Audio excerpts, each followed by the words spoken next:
Now, what began as an apparent money-saving and possibly an economy-boosting outlook for the U.S. administration last year has now turned into a clear case of war spending worth billions of dollars.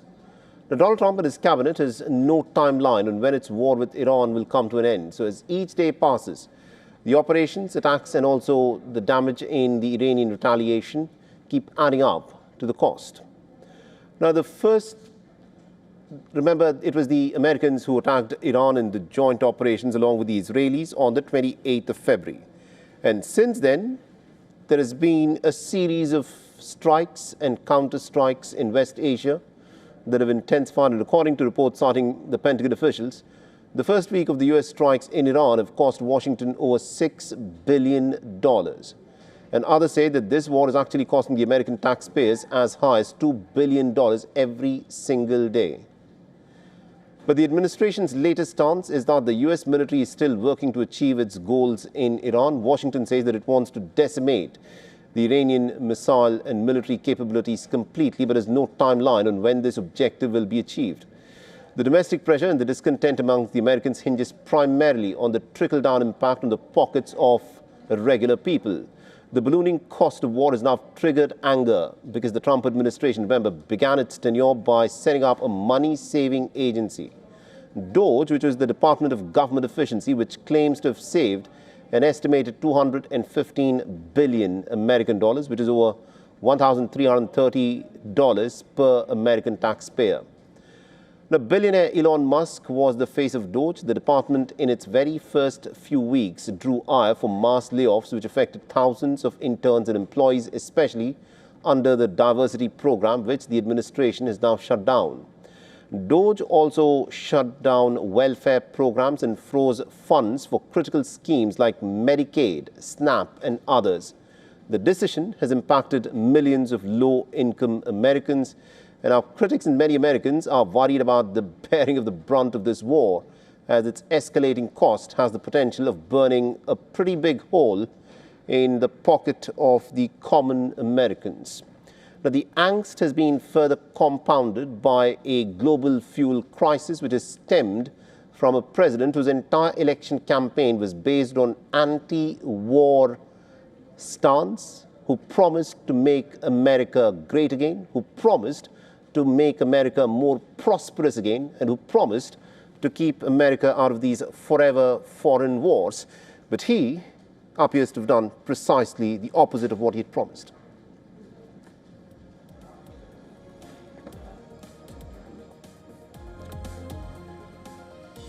All right, now joining us on the broadcast, we've got Mr. Raymond E. Vickery, former U.S. Assistant Secretary of Commerce for Trade Development and also a Senior Associate at the Center for Strategic and International Studies, is joining us from Washington, D.C.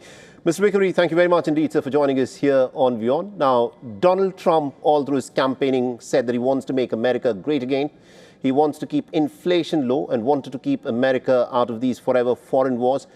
And he said that he wants to make the American administration more efficient, for which he set up this DOGE, Department of Government Efficiency, for which thousands of Americans actually were laid off, saying that their jobs were redundant. But here, he's gone into a war where, according to experts, he's burning $2 billion of money every single day. How are we to make sense of this? Well, thanks very much for having me. It's always a privilege to be on WION. I think that nowhere is it truer than it is right now that the world is one, and WION shows that. World is One network. You know, in order to wage peace like you wage war, you've got to have a strategy, you've got to have partners, and you have to have principles upon which you're acting. Unfortunately, the Trump administration has none of these in regard to Iran. Instead, it's shifted from a policy of waging peace to one of waging war. The legitimization of violence as a way to solve international issues has implications for countries around the world. The great democracies, India, Western Europe, Japan, now have to step forward and supply the kind of strategy and principles against violence as the means to settle international disputes.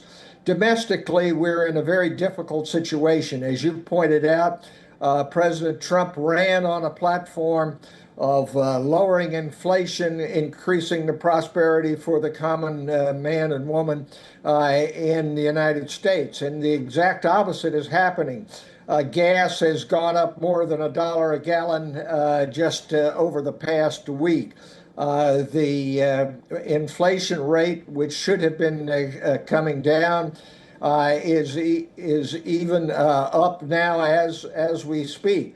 So that approach is wrong. More importantly, it's the United States turning from a defensive posture, Department of Defense, to a Department of War, and legitimizing violence as a way to solve problems. It's going to have terrible results in regard to Ukraine, in regard to China, much less the economic and human collateral damage which it's doing.